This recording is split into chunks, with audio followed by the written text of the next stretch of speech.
I want to welcome everyone who's here today for this hearing on our Veterans Administration facilities in Atlanta and really the Veterans Administration services for health care all over the United States of America. I want to first of all welcome our veterans who are here. None of us would be in this position today if it weren't for those who fought and risked their lives on behalf of the American people.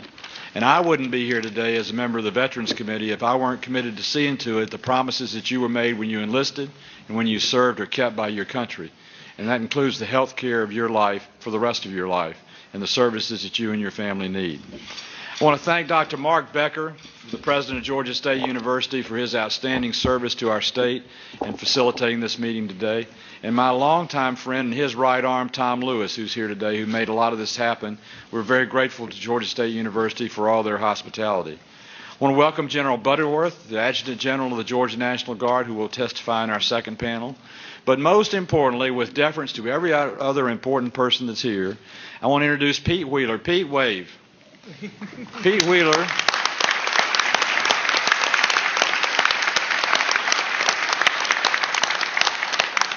I've been in elected office in Georgia since 1936. Pete Wheeler has been the Commissioner of Veterans Affairs since the 1940s. 65 years in the state of Georgia serving our veterans. Pete, you're wonderful, and we love you very much for what you do. To all our VSOs that are here today, thank you for the service you give to the veterans, and as I said before, to all our veterans, thank you for what you do.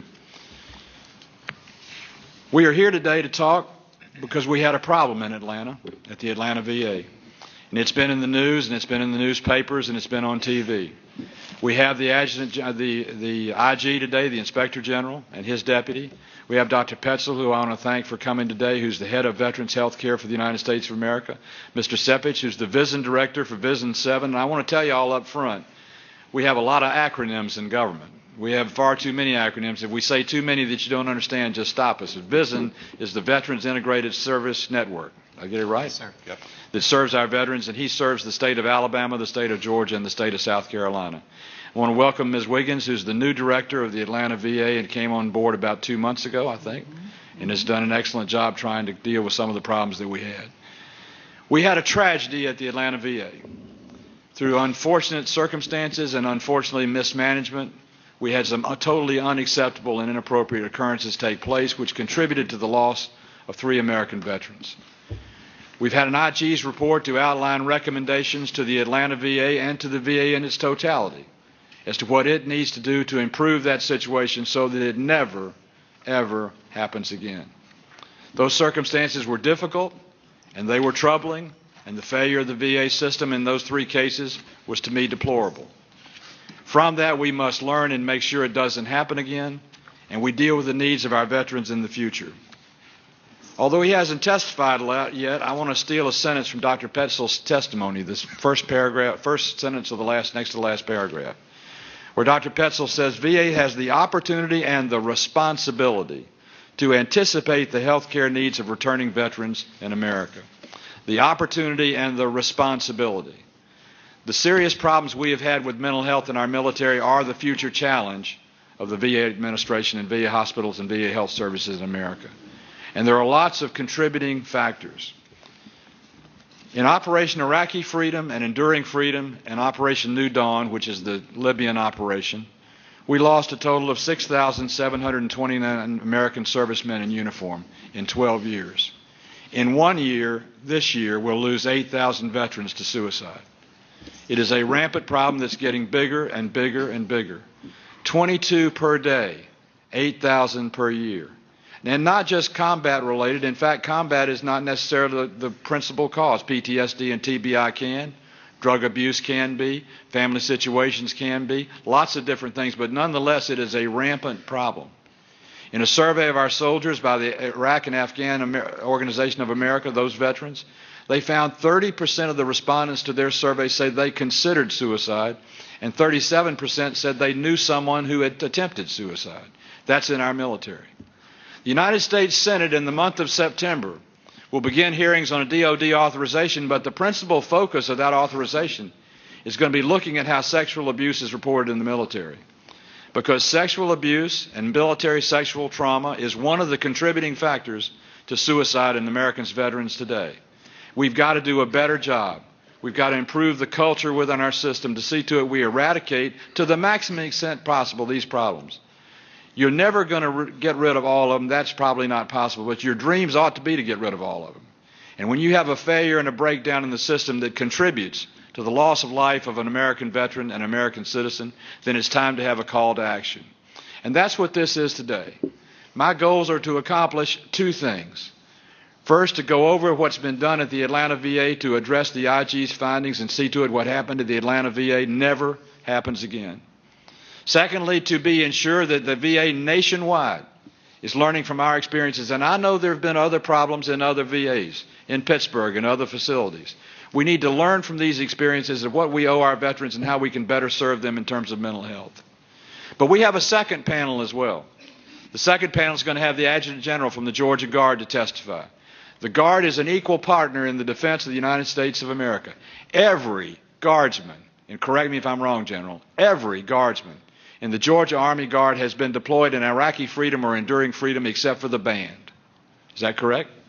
Some of the band too, sir. Some of the band's been there too.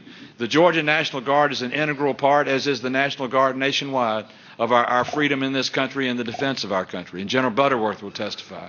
We'll also have outstanding providers from mental health facilities in the city of Atlanta, Peachford Hospital, Wellstar Health Systems, and my dear friend James Shepard and the Shepard Spinal Center, which does so much great work for wounded warriors, for veterans, and people with spinal injuries. And we'll also have the Wounded Warrior group testify. Vondell Brown, who's the head of their alumni group, will testify, and he served the United States of America as well. And the reason they're here is this. This is not just a VA problem. This is an American problem. And the VA has got to be open to the solutions of those in the private sector who deal with these problems. We need a solicitous VA that welcomes the support and the solutions and the recommendations of the private sector that works day by day in the same community, dealing with the same types of problems. Suicide has a terrible stigma to it, and people do not like to talk about it. Drug abuse is a horrible thing, and people don't like to talk about it. Sexual harassment and sexual abuse is a horrible thing, and people don't want to talk about it. But 8,000 American veterans will die this year of suicide, and contributing factors and comorbidities will be sexual abuse, drug abuse, or problems of that nature that all go back to mental health. This is an important hearing, not for me as a United States Senator, and quite frankly, not for Dr. Petzl as the head of the Health Department. It's important for the veterans of the United States of America, their survivors, their children, and their future, and the future of our country. Dr. Petzl and I are merely tools of the American government to deliver on the promises the American government has made to the veterans of the United States of America. And I, for one, as a member of the Veterans Committee of the United States Senate, will see to it and ensure that we keep that commitment as long as I have a breath in my body. With that said, I'm going to open the testimony from our first panel, and I think Dr. Petzl will be first. Dr. Petzl, welcome. Senator Isaacson, thank you very much. I want to thank you for the opportunity to discuss with you the mental health care at the Atlanta VA Medical Center. I also want to talk about all of the veteran and veteran service organizations that are here today for their service to our nation. I'm accompanied by Mr. Charles Sepich, as you mentioned, the Network Director, Veterans Integrated Service Network 7, and Ms. Leslie Wiggins, the Director of the Atlanta VA Medical Center. VA provides many benefits and services to our nation's veterans. As the nation's largest integrated health care system, VA provides health care to more than 6 million veterans, and as of April 30th, 2013, VA has over 20,000 mental health care specialists providing care to the 1.3 million veterans requiring specialist mental health care. At the VA Central Office, we have an excellent mental health care group that provides vigorous support and oversight to our medical centers across the country. VA and the Atlanta VA Medical Center leadership take every veteran death, especially suicide, seriously. Even one veteran suicide is a national tragedy. Each time such a tragedy occurs, we re-examine our interactions with a veteran and our processes in order to understand how we can improve the care we provide. We expressed our regret for the incidents that have occurred at the VA Atlanta Medical Center and to those family members that have been affected. In April 2013, the Office of the Inspector General, the IG, issued 2 reports concerning inpatient mental health care and contract outpatient mental health care at the Atlanta VA Medical Center. VA concurs with all of the IG findings and recommendations and remains dedicated to providing the highest quality of care to our veterans. Leadership in VA, VHA, Vision 7, and at the Atlanta VA Medical Center is taking aggressive action to address all deficiencies and ensure the safety of our veteran patients. These aggressive actions include holding our employees accountable. In addition, VA is working to implement President Obama's executive order to improve access to mental health services for veterans. Since May 2012, the Atlanta VA Medical Center has hired a total of 66 additional mental health employees, including 50 clinical providers, 6 administrative personnel, and 10 peer specialists. The Atlanta VAMC has strengthened policies and developed a system of improved processes to ensure patient safety on the inpatient ward. They've improved the root cause analysis process to ensure that all information is reviewed and that all follow-up actions are completed in a timely fashion. The Atlanta VA Medical Center has strengthened the mental health program oversight through heightened monitoring and notification of patient incident reporting, as well as the inpatient rounding process and the documentation of veteran observations. At the national level, VA is revising its inpatient mental health services to include greater standardization of the guidance for hazardous items, visitation, urine drug screening, and escort services. We expect to have this revised policy in place nationally by September 30th of 2013.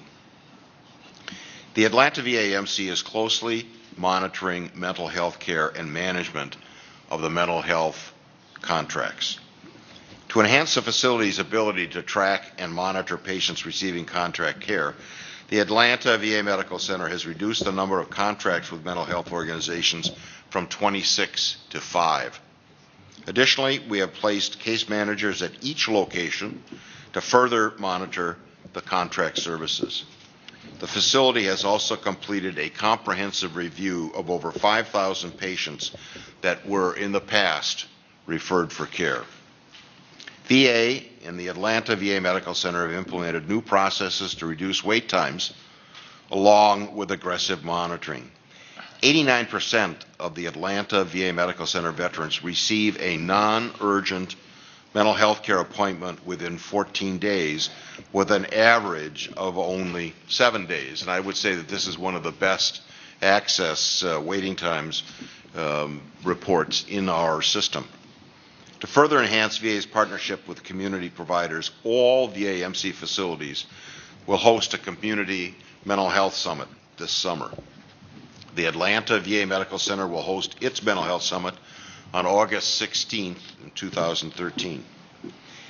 In addition, VA has established national pilot projects with 24 community-based mental health and substance abuse providers. The Atlanta VAMC is operating 6 such pilots to enhance existing agreements or enter into new agreements with community providers. Enhanced agreements include additional coordination of care and the placement of VA staff in community locations to serve as case managers. It is expected that an increased number of veterans will complete a full course of care with community providers. And I might add that Atlanta is the largest user of community providers in our system. They are really a very good example of VA cooperating with the mental health community. Lastly, the facility has a long-term plan and new initiatives in place to expand mental health services and enhance access in the future. The Atlanta VAMC is offering expanded outpatient mental health services at the new Fort McPherson Healthcare Facility and expects to open the Oakwood community-based outpatient clinic in September of 2013. Sir, we at VA are confident that these initiatives are on the right track and have already improved the safety and quality of care offered to veterans here in Atlanta. The leadership and over 3,600 dedicated staff at the Atlanta VA Medical Center continue to work with our local VASO representatives to emphasize their commitment to providing the best care and access to mental health services in this country. We appreciate your support. My colleagues and I are prepared to respond to your questions. Thank you. Dr. Shepard? Senator Isaacson, thank you for the opportunity to testify today on two recent IG reports on issues with contracted mental health care and inpatient mental health care at the Atlanta VAMC. I'm accompanied by Murray Lee, Director of the Office of Healthcare Inspections, Healthcare Financial Analysis Division. Reaction to these two reports echoes the absolute frustration and disappointment our team felt during the course of these two inspections. In the Inspector General's office, we seek to ascertain and analyze the facts, shed light on truth, good or bad, and make recommendations to VA leaders for improvement. Like Congress, the IG has oversight rather than operational responsibility, and we rely on those in positions of operational authority at VA to carry out promised improvements in our prior reporting. In a 2011 inspection, we substantiated that several mental health clinics had significantly high numbers of patients on their wait lists over a period of months in fiscal year 2010. And we substantiated that facility managers were aware of the wait lists, but were slow in taking actions to address the condition. Medical center leadership agreed to fix the problem. During the course of the two recent IG inspections, our team was extremely troubled to find ongoing problems with mental health services. Over the past few years, the medical center increased utilization of an existing vision contract for mental health care at the local community service boards. We found administration of the contract for mental health care was mismanaged. In addition, leadership did not put in place adequate mechanisms or staff to track, monitor, coordinate, and oversee patients referred for contracted mental health care. Although the facility estimated 5,000 patients were referred for contracted mental health care, in fact, they didn't even know who or how many were referred or if they were seen. When we reviewed a sample of patients referred by the facility, we found that at least 21% were never seen at the CSB.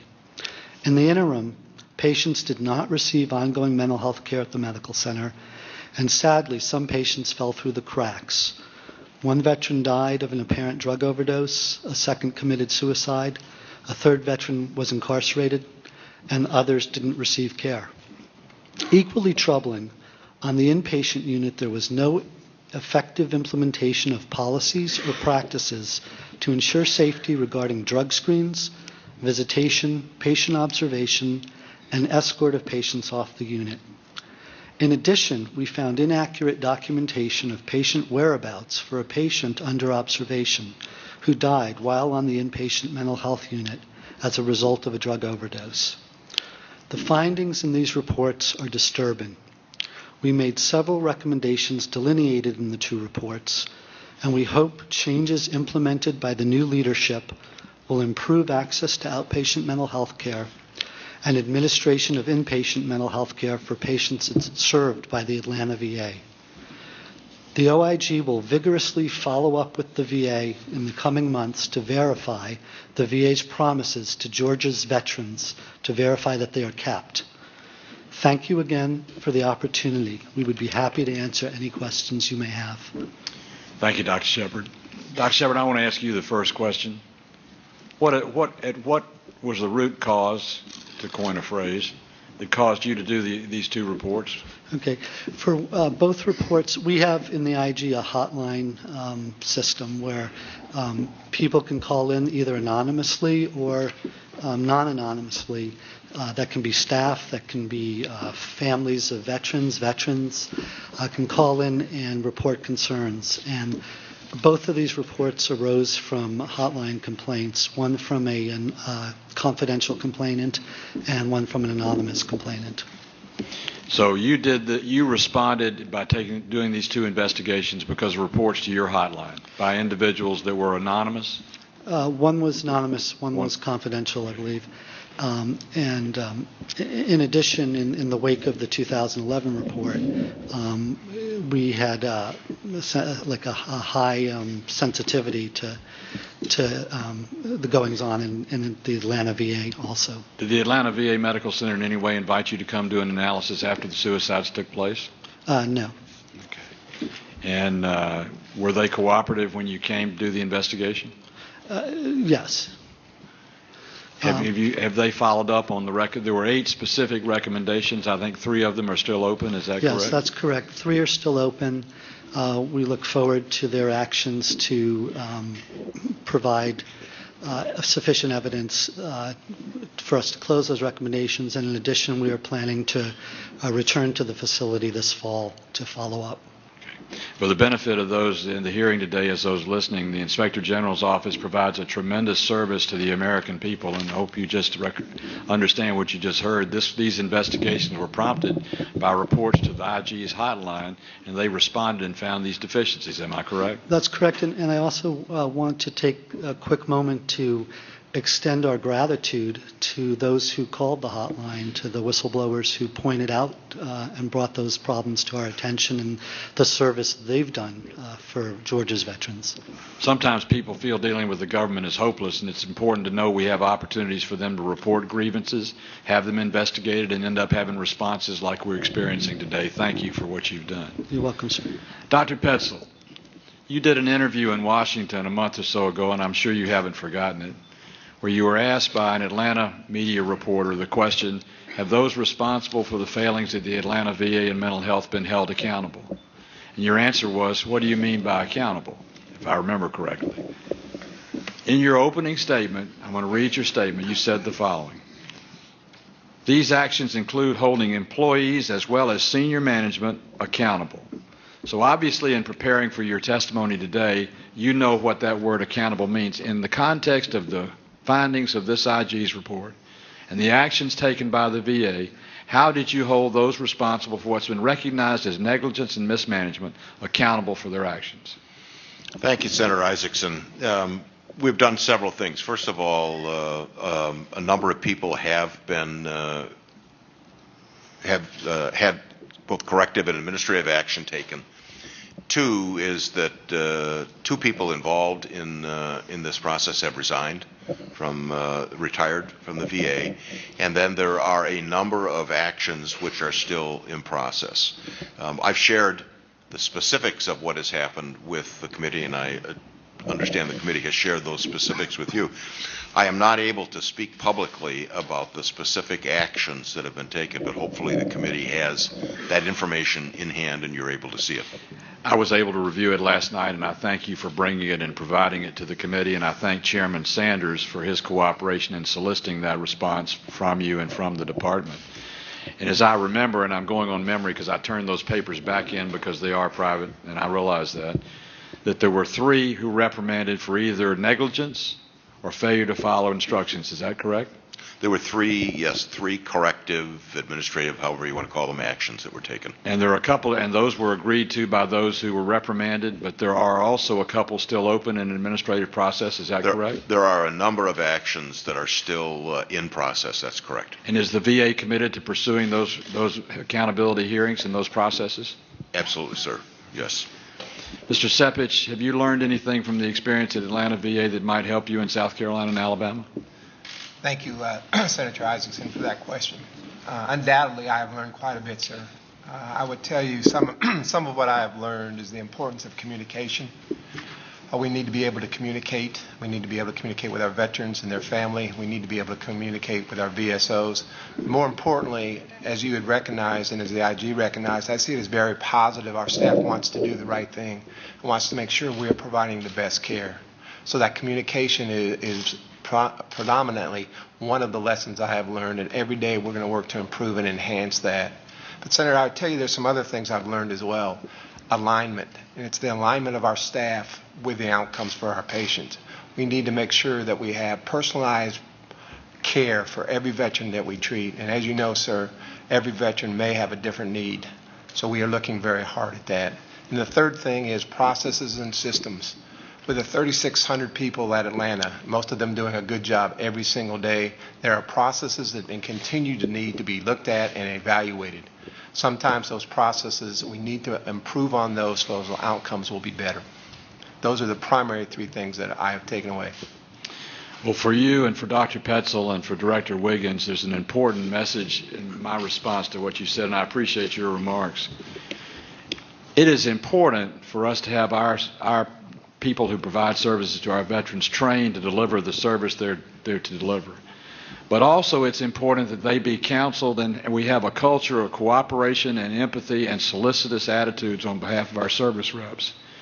I think it's inexcusable, and I think one of the testimonies was 21% never received service of mental health people who were referred. Is that correct? Correct. That's inexcusable. I mean, that's absolutely inexcusable. Someone who has a mental health problem and may be at risk for their own life, to think 1 in 5 don't get any service at all. Secondly, and I don't want to misquote Sergeant Brown, who will testify in the second panel, served our country bravely. He will testify that he hears from many of the wounded warriors that the VA counselors that they meet with to discuss their mental health problems, which in themselves are sensitive, sometimes seem just not to even care. I know from personal experience of friends that I have had that mental health challenges are extremely sensitive and often become insular to the individual and not shared. And if someone is cold or uncaring or not solicitous, you can never solve their problem because they don't open up, they close up. And I'd like to hear from Director Wiggins, and I know you have some of your specialists in mental health here. What are you doing to see to it that the culture in the mental health department at the Atlanta VA is such that a veteran who goes there can actually get help because they feel like they're wanted, number one, and secondly, we're solicited enough to get the information from them to recommend a treatment pattern and a regimen that's appropriate? Thank you, Senator Isaacson. I can tell you one of the primary things I do each and every day I enter that building is remind the staff and support systems that I am working with daily that we are here only because a veteran risked his life for us. And I'm constantly identifying opportunities to keep them focused on that very important mission, whether it's making a decision about how to care for a veteran or how to build a new process that leads to better outcomes for veterans. I set the expectation and I model that expectation each and every day I'm in that organization. Thank you. I talked to a veteran not long ago who's received mental health services from the Atlanta VA, who had a friend who also received services from the Atlanta VA, and he told me that upon first visit, that friend of his was medicated for his problem. Did not have another visit or contact with the Veterans Administration for a year and stayed on the medication. The principal comorbidity for deaths, suicide or overdose are drug abuse. The drugs that you use in mental health are themselves have side effects and need to be monitored closely. How can a veteran go to the Atlanta VA, have one appointment, be prescribed medications, and never visit or contacted again for a year? Thank you, sir. What I'd like to tell you is that some of the systems and processes Dr. Petzel just mentioned that we put in place will prevent those kind of things from occurring. First of all, every veteran that we see, when they first come to the facility, receive a comprehensive assessment. And so we find out what's going on. And like you said earlier, they receive sometimes medication immediately for that initial presenting problem. Now they are immediately attached with a clinical social worker who guides that veteran, stays attached to that veteran until they get those follow-up appointments, all of which we expect to happen in 14 days or less. Most of them happen right now around 7 days. That veteran, before he leaves our organization, receives the name, phone number, contact information of that liaison, and that liaison, each and every one of which I've met with, understand their responsibility in assuming the responsibility in making that next step appointment for that veteran. And they have all been successful in doing that since my arrival on station there, sir. And the record should reflect that those policies did not exist prior to your arrival or prior to the report of the 3 instances in the VA. Is that correct? Yes. During the time that the IG visited our facility, we did not have clinical social workers embedded in those organizations. We have 5 outpatient organizations and 1 inpatient organization you'll hear from on your second panel, Peachford. At each of those organizations, we have at least 1 licensed social worker in those organizations whose responsibility is to work with that veteran and that organization to make sure that veteran gets the care that they deserve, that care then meets the standard that the VA has set, so that there's no difference, there's no opportunity for them to fall through the cracks. What's the caseload of those social workers? Right now, it varies, but our goal is to keep that at a very working level. Right now, I think when I met with them maybe a week ago, they average about 1 per every 150 veterans. Is 1 caseworker per 150 Right. veterans, or per 150 veterans in need of mental health service? No, for veterans in the contract program. Now, there's a difference, sir, between the licensed social workers in these roles to prevent veterans from falling through cracks. They are not the healthcare specialist providing specialized treatment and care. They are the special liaison to make sure they monitor veterans as time goes on and make sure they go from one very specialized organization, the VA, in their mental health assessment to another specialized provider in the community. So their ratio is different than you would have if you were providing the primary care that veteran needs. They are smart enough to know when that veteran's needs changes, when we need to expedite movement from one system to the other, and those kinds of things. So that's what they do. After they connect the veteran to the community organization, they then provide monitoring. Is that veteran coming to his appointments, his or her appointments? Are there things about that veteran changing? Are they not engaged? Are they not communicating with us? Do they need a return visit? Because if their condition changes, if something becomes urgent, they not only have communication opportunities with us, our licensed social workers reach out to them. They don't wait till things get to a point where they are lost in the system. And in that particular example of communication between the veteran and the social worker, right. Is it not true that had that been in existence prior to your getting there, one of the 3 tragic incidents that happened at the Atlanta VA probably would not have happened? Well, sir, I can tell you that their existence in those organizations has certainly sealed up a lot of the cracks that may have been in place before, because they take very proactive steps to reach out to these veterans on a daily basis. How much do you share with other VA medical facilities your practices and what you're doing? Every bit of it, sir. Ever since I have arrived, we have had the opportunity to communicate with not only central office, with other colleagues in this business. We have regular forums, not only in this vision, but nationwide, where we get to talk as colleagues about best practices. One thing I want to just point, I'll be right to you, Dr. President. One thing I'd like to point out, and I know the staff behind me knows this, we've been on this issue for some time. About 2 hours and a half from here is Augusta, Georgia.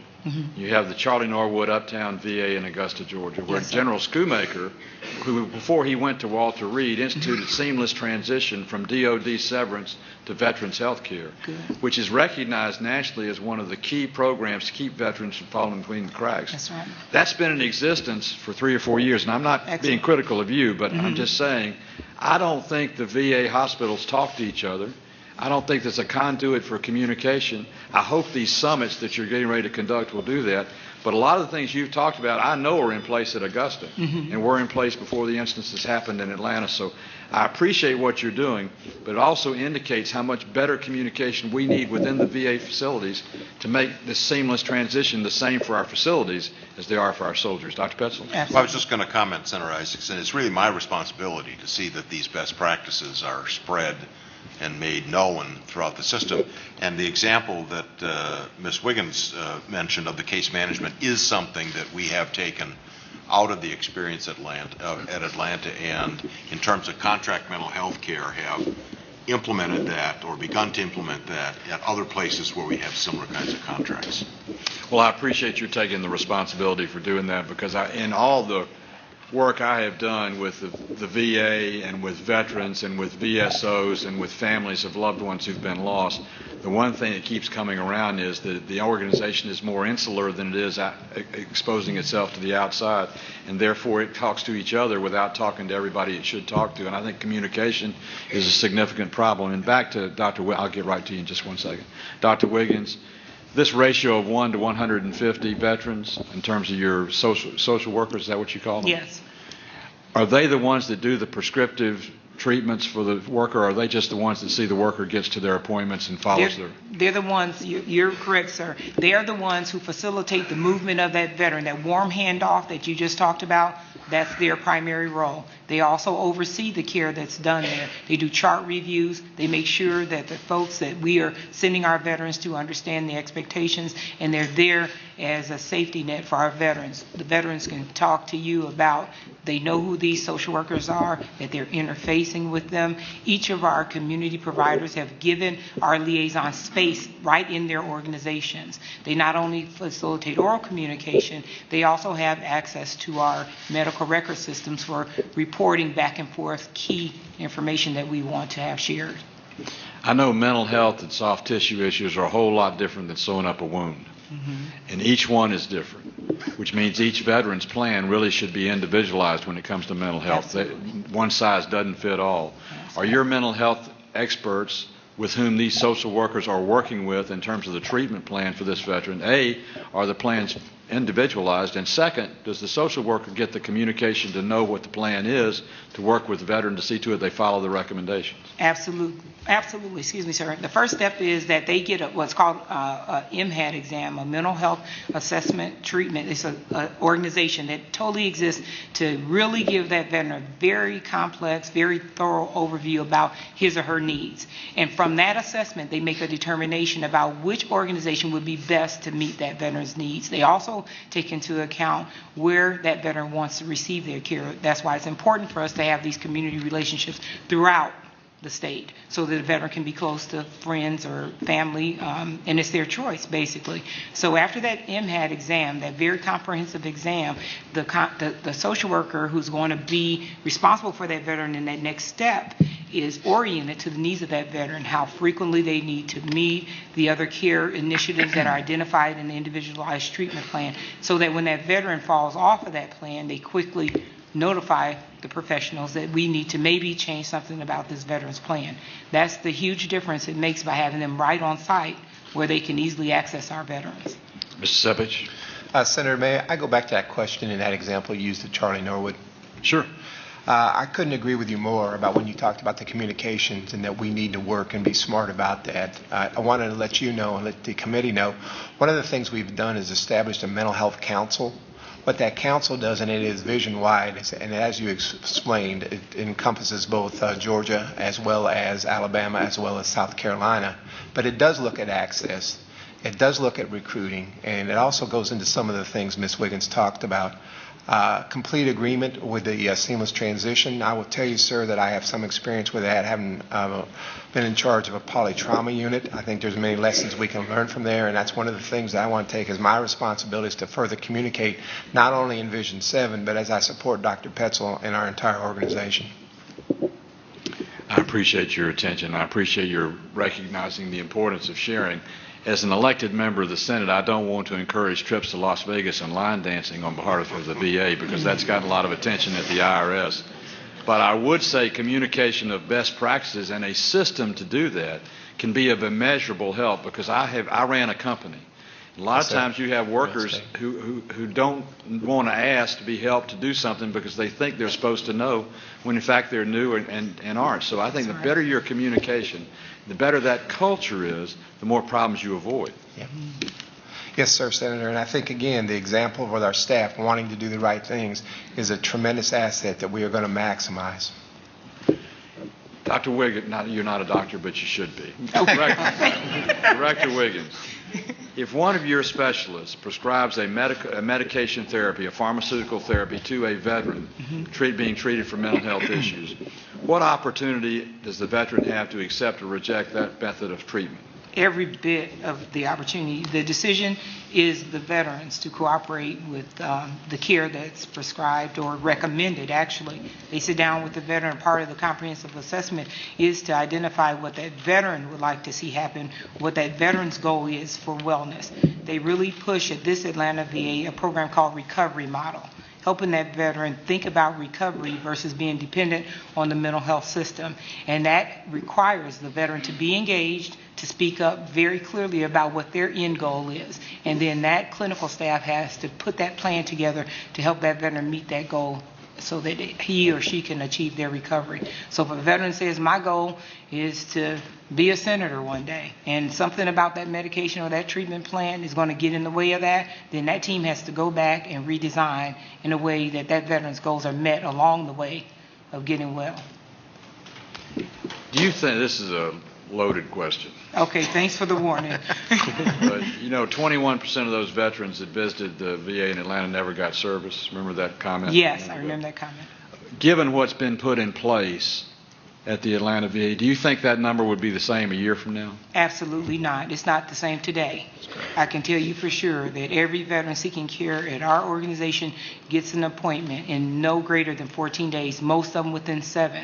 Before they leave, that mental health assessment that I talked about that's real important in identifying what the veteran needs, they get their appointment. We call one of our community organizations, and they are working with us to make sure that veteran, before they leave there, they're assured that that next step is already outlined. There's someone in place to intercept me along my way, and if I have problems, I have a whole host of numbers and folks waiting for that call, and it's been working. I can tell you that. Thank you. Dr. Petzel, in your remarks, printed remarks, I'm not sure whether you read all of them or not, so I won't say that you said them, but in your printed remarks that I received 2 days ago, and I appreciate your being almost right on time on getting that to me. That was very impressive. VA doesn't do that often, but you did a good job, and I thank you for that. You referred to 66 new employees at the Atlanta VA. Was that a byproduct of President Obama's executive order, or was that a problem in trying to beef up the social workers and the people in the mental health department? It was really a two-pronged motivation for that. 66 new employees, 50 of them are clinical, 10 of them are new peer counselors, a new profession that we're instituting, and 6 of them were administrative people. And the hiring really began back as early as April of 2012, continued, and was accelerated after the IG report, and we discovered that there was a larger need than initially had been anticipated, and the Secretary made available the resources for Atlanta to hire even more people than we had originally planned. So it was two-pronged. It was a response to the IG's report, and it was a part of the hiring 1,600 new clinical professionals. When the VA has a tragedy in one of their facilities, you have a policy called root cause, where immediately that organization and that hospital or that CBOC is supposed to investigate the incident, what it was and what happened, and see what the contributing factors were. Is that correct? That's correct. Was that done in the case of these 3 instances of 1 overdose and 2 suicides? It was not done well.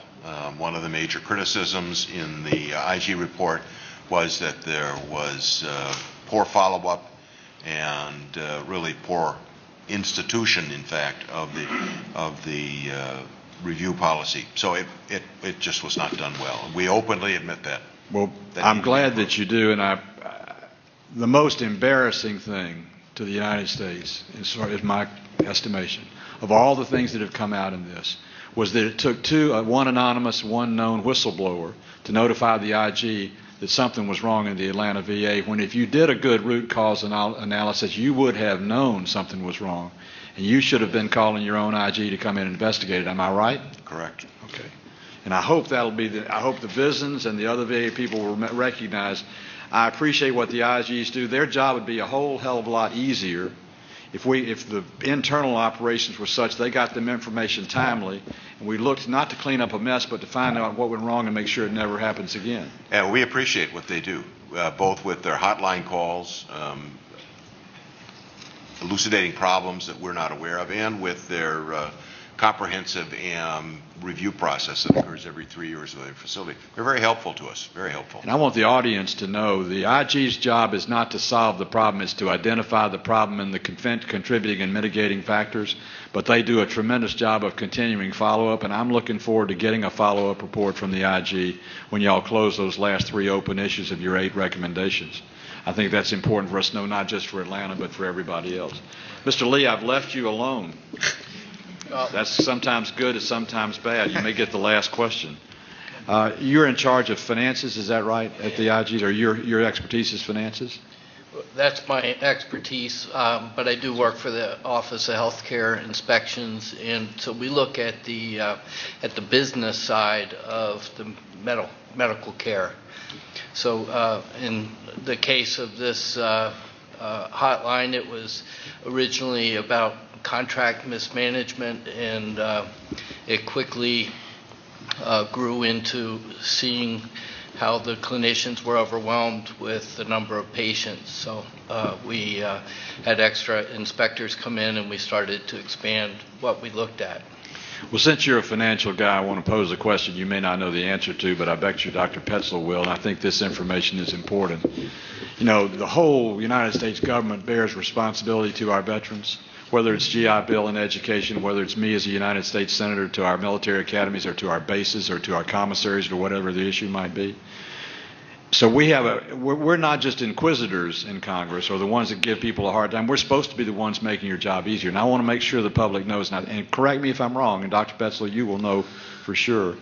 But in this time of austere times where we are doing significant cutting in the budget, sequestration and the like, particularly at DOD, and I know General Butterworth knows exactly what I'm talking about.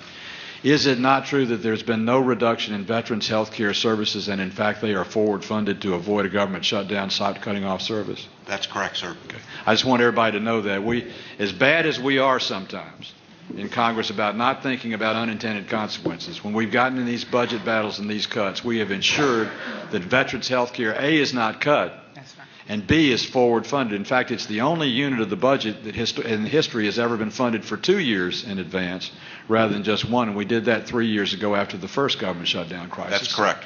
For our VSOs that are in the audience and our military personnel, that is evidence of the commitment your country has to you. And now we're going to be committed to seeing to it the quality of service continues to match the quality of funding. Ms.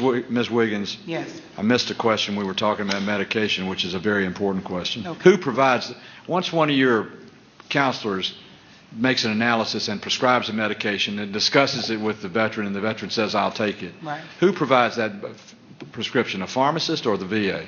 The VA pharmacy. What attention is paid to drug interaction? A great deal of attention is paid. They have mandatory checks of what the veterans are on. They run tests, and I don't want to misspeak, but they do have required reviews of the patient's medication. We have a pharmacy and therapeutic committee that looks at untoward events and some other things. And for the record, if you need more information, I can have those experts talk to you about how they do that. But that's a regular part of the process. And maybe, Dr. Petzl, you can speak more to it. I would want to describe two things, Yeah. Senator. One is that because of the advanced computerized medical record system we have a very sophisticated drug-drug interaction program in that computer, which does an excellent job of warning people about the potential conflicts of drugs. But I think more importantly is that we have instituted a program for people that are receiving psychotropic drugs, the things that you would see prescribed for depression, PTSD, etc., where we now have a printout, which we can distribute to each one of the medical centers that describes what we call outliers in terms of doses and numbers of drugs that they're receiving, and also reflects the people that are prescribing. In other words, looking at outliers in terms of prescribing. And then we send in an individual to do what we call academic detailing, which you might call counseling, to discuss the prescribing habits with individual practitioners. Where we have done this, there's been a dramatic reduction in the number of drugs that someone is taking and a dramatic reduction in the doses of the drugs that people are taking. And we believe that this is the future in terms of controlling the prescribing of psychotropic drugs. And the electronic system is a great big asset to the VA. There's been huge testimony asset to that from the outside. Yes, a huge asset. Fully integrated. I want to go to another subject of contributing to the mental health of our veterans, and that's the wait times for adjudication of claims in the VA, which are awful. They've been improving a little bit because of the mandated overtime periods and things like that. I know there's a integrated computer system that's supposed to be in by 2015 that's supposed to be the solution, but I also know we got 1 million veterans on top of the veterans we serve today who are coming. The wait times are totally unacceptable for service. Now, you mentioned in your remarks, I quote, over the last few months, the facility has reduced appointment wait times 89.6% of Atlanta VAMC veterans receive a non-urgent mental health appointment within 14 days. Are you paying that type of attention to claims other than mental health? That doesn't refer, sir, to claims. That refers to people that are coming to Because us to service. for help. But a claim is a service, although claim it's is a more. service. I understand it's more complicated than that. Yeah, the Atlanta VAMC actually has done a very good job. There are two aspects to this. One is the work that the Veterans Benefits Administration does, and then our role in this is providing the examination for a claim. So they'll file a claim with VBA. It will then result in VBA asking us to do an examination, and the Atlanta VA Medical Center does an excellent job. We get across the nation, we get these medical exams done in less than 30 days across the country, and that applies here as well. There are other parts of adjudicating and getting that claim eventually done that VBA is, I think, doing a very good job of trying to address. One, they're computerizing their record system. You know, it's been a paper-bound system for as long as I've been in the VA, and now it's becoming computerized. And with the overtime, et cetera, they've actually dropped that backlog by 100,000 last month and 100,000 the month before. We'll make that goal of getting the backlog and getting the claims done within 120 days. We'll make that goal by 2015. Well, we're moving in the right direction. We are. And I think it's of what I've heard today from you. I want to acknowledge to the audience the fact that in your first response to me, you took responsibility, which I really appreciate. You know, the head of the program is the head of the program, and what happens in the program is a reflection on how good a job you're doing. Correct. And part of that is taking responsibility for the job that you have, and I appreciate that. Ms. Wiggins, I appreciate the fact that within 2 weeks of coming, or a month of coming to Atlanta, you made an appointment to come see me and give me more information than I needed to know at the time about what you were doing. And if you'll keep up that momentum, then we can address this. And Okay. Mr. Sepich, Division 7 is a very important region for me. Senator Graham, Senator Scott, Senator Shelby, Senator Sessions, Senator Chambliss, those are our three states, and we want to have the best service to our veterans we can possibly have. I have been impressed with your answers and your attention. I hope you'll continue to focus on that. And if you'll work on that collaboration like we talked about, it was done at Charlie Norwood VA, I think we can overcome some problems that we have. I've asked you all to stay for the second panel. We will. Yes. And I have for a specific reason. I'm told y'all don't listen very good to the outside, and I'm told you're not good at asking for help from the outside. You're going to hear from a lot of people who want to tell you what their problems are and want to offer you help that deal with the same terrible traumas that you have to deal with every day in the private sector. It's very important. I want to thank the IG for coming today. I want to acknowledge to the audience that I was given one voluntarily submitted testimony from an organization known the Institute for Veterans Health. It will be submitted for the record. If anybody else has information they want to submit to the committee, all the brains of this organization is not me. It's behind me.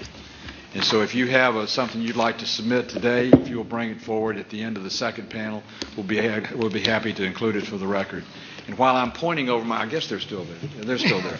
Make sure they're there. We are so blessed in the Congress of the United States to have the type of staff that allow us to serve 10.5 million people and over 750,000 veterans in our state. And I have a tremendous staff.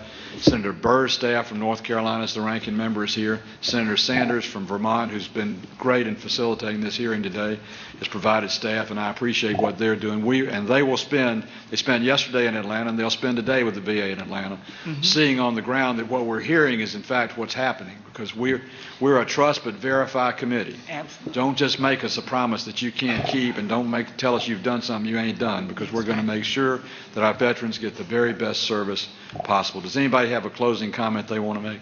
If I could, Senator, I would just like to, first of all, thank you for the opportunity to get the issues out in front of the public as it relates to Atlanta. But I do want to add my recognition to what Chuck Sepich and Leslie Wiggins have done in terms of moving forward. I really do believe these are leadership issues. These are fundamentally leadership issues. And I think we have the right people in place in terms of leadership to move this medical center and move this network forward. And I just want to recognize the good work I think they've already done in a short period of time. I appreciate you doing it, and I'm going to let you leave with a homework assignment. when you shared with me your accountability letters and reprimands of the personnel at the VA in Atlanta, there are 2 that are still open to administrative hearing, if I'm not mistaken. Correct. I hope you'll provide me with the final adjudication of those cases when they occur and whenever they occur, because accountability for the actions those people took is absolutely something we owe, not just to the veteran's memory, but to the loved ones and the family members of that veteran. You have my promise, we will. I thank you. We'll take 2 minutes to switch panels, then we'll go right into our second panel, so everybody just stay put.